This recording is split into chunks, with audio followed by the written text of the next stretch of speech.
हिंदू धर्म ग्रंथों के अनुसार आत्मा न तो जन्म लेती है और न मरती है, फिर पृथ्वी पर आबादी क्यों बढ़ रही है? आइए दोस्तों, इस रहस्य को समझते हैं। गरुड़ पुराण के अनुसार आत्मा को अजर अमर कहा गया है और यह भी कहा गया कि जब तक वह अपने कर्मों को नहीं भोज लेती और मोक्ष नहीं पा लेती, तब तक वह पुनर्जन्म लेते रहेगी। लेकिन अगर नई आत्मा जन्म नहीं ले रही, तो मनुष्य की आबादी कैसे बढ़ रही? चलिए जानते हैं इस दिलचस्प सवाल का जवाब। में आत्मा को अविनाशी कहा गया है, अर्थात आत्मा कभी नहीं मरती, बल्कि वह अपना पुराना शरीर को छोड़ डाचकर दूसरा नया शरीर धारण कर लेती है। आत्माएं अपने कर्म चक्र में फंसकर बार बार जन्म लेती हैं, लेकिन इसका अर्थ यह बिल्कुल नहीं है कि कोई नई आत्मा जन्म लेती है, क्योंकि जैसा गीता में कहा गया है कि आत्मा न तो मरती है और न ही जन्म लेती है। वो आत्मा जो यहां से गई है, वही पुनः वापस लौटकर नया जन्म लेती है। अब सवाल ये उठता है कि अगर आत्मा मरती नहीं और ना ही नया जन्म लेती है, तो फिर पृथ्वी पर आबादी कैसे बढ़ रही? तो कहा जाता है कि अलग अलग ब्रह्मांड में जीवात्माएं रहती हैं। वैसे तो इस सवाल का कहीं भी सीधा सीधा जवाब उपलब्ध नहीं है, लेकिन इस पर पुराणों और शास्त्रों में वर्णित कई तथ्यों के आधार पर कुछ तर्क दिए गए हैं। पहले तर्क के अनुसार पूरे अंतरिक्ष में केवल यही एक ब्रह्मांड मौजूद नहीं है जिसमें हम रहते हैं, और पृथ्वी ही केवल एक लोक नहीं है। हम सभी जानते हैं कि वेदों में असंख्य ब्रह्मांड के होने और हर ब्रह्मांड के एक ब्रह्मा, विष्णु और महेश की होने की बात कही गई है। असंख्य ब्रह्मांड होंगे तो वहां भी जीवात्माएं होंगी, और उनकी आबादी का तो हमें अनुमान भी नहीं। हम नहीं जानते कि वहां आबादी बढ़ रही या घट रही। तो जीवात्माओं की संख्या शायद अनंत है या इतनी है जितना हम अनुमान भी नहीं लगा सकते, और वो कभी यहां और कभी वहां जन्म लेते होंगे। आइए दोस्तों, दूसरी दुनिया की चलते हैं। कहा जाता है कि 14 लोकों में आत्माओं का अस्तित्व बना है। दूसरे तर्क के अनुसार हिंदू पुराणों में केवल एक लोक, यानी केवल पृथ्वी लोक के ही होने की बात नहीं कही गई है, कि उनमें 14 लोकों के होने की बात कही गई है, जिसमें 6 पृथ्वी लोक के ऊपर हैं और 7 पृथ्वी लोक के नीचे। इन सारे लोकों में अलग अलग प्रकार की जीवात्माएं निवास करती हैं, और मृत्यु होने पर शायद उन्हें उनके कर्मों के हिसाब से किसी और लोक में जन्म लेना पड़ता होगा। पुराणों में 64,000 योनियों की बात की कही गई है, और पृथ्वी समेत इन सारे लोकों में ये 64,000 योनियों की जीवात्माएं रहती हैं। तो यह संभव है कि किसी योनि अथवा प्रजाति की आबादी घट रही होगी और वो आत्माएं मनुष्य योनि प्राप्त कर जन्म ले रही होंगी। फिर क्यों बढ़ रही अचानक से आत्माओं की आबादी?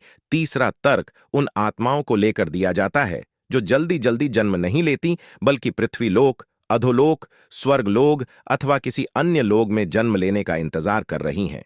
उन्हें मोक्ष नहीं मिला होता है और ना ही तुरंत उन्हें नया शरीर मिलता है। तो ऐसे असंख्य आत्माएं होंगी जो शरीर धारण करेंगी अथवा मनुष्य रूप में जन्म लेने का इंतजार कर रही होंगी, और उनका समय शायद आ गया हो।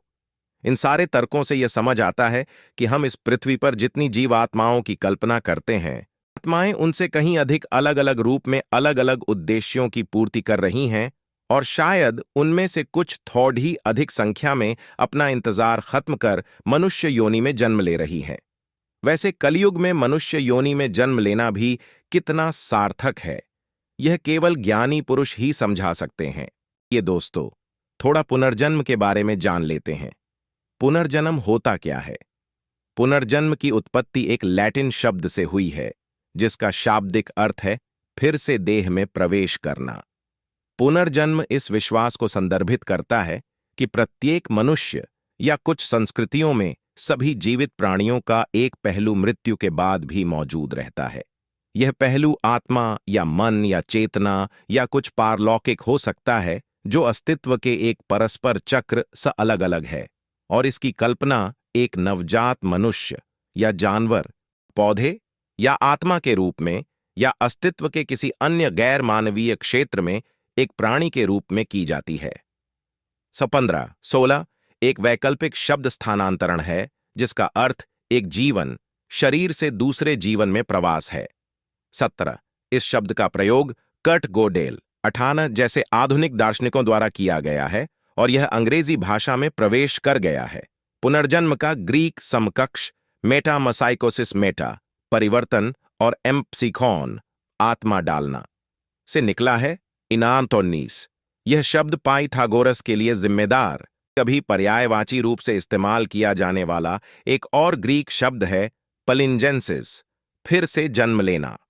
पुनर्जन्म प्रमुख भारतीय धर्मों में पाई जाने वाली एक प्रमुख अवधारणा है और विभिन्न शब्दों का उपयोग करके इस पर चर्चा की जाती है।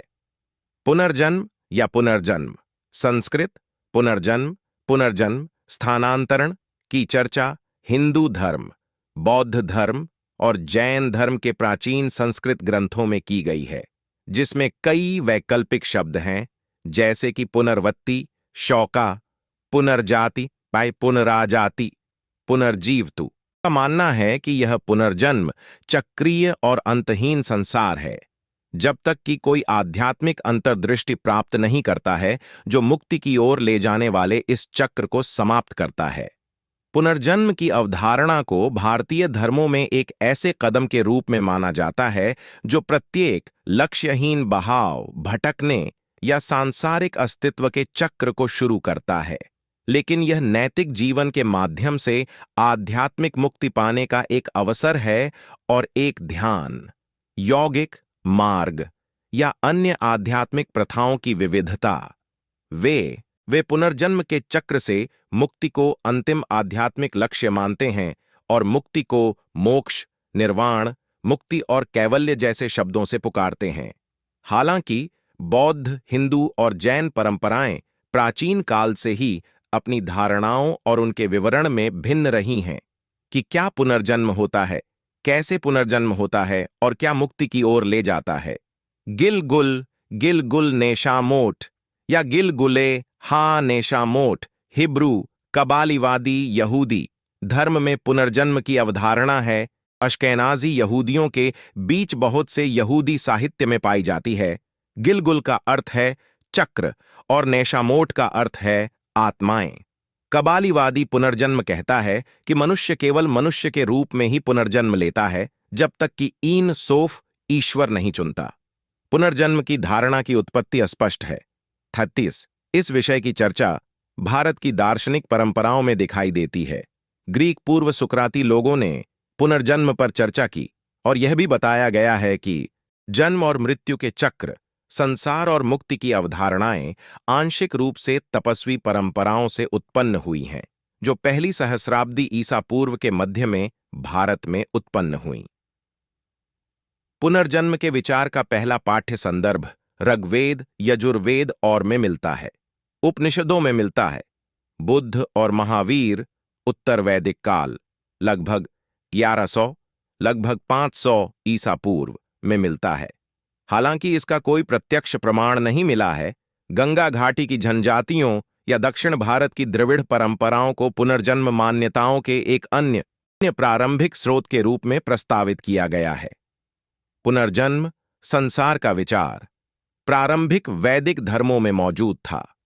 प्रारंभिक वेदों में कर्म और पुनर्जन्म के सिद्धांत का उल्लेख है।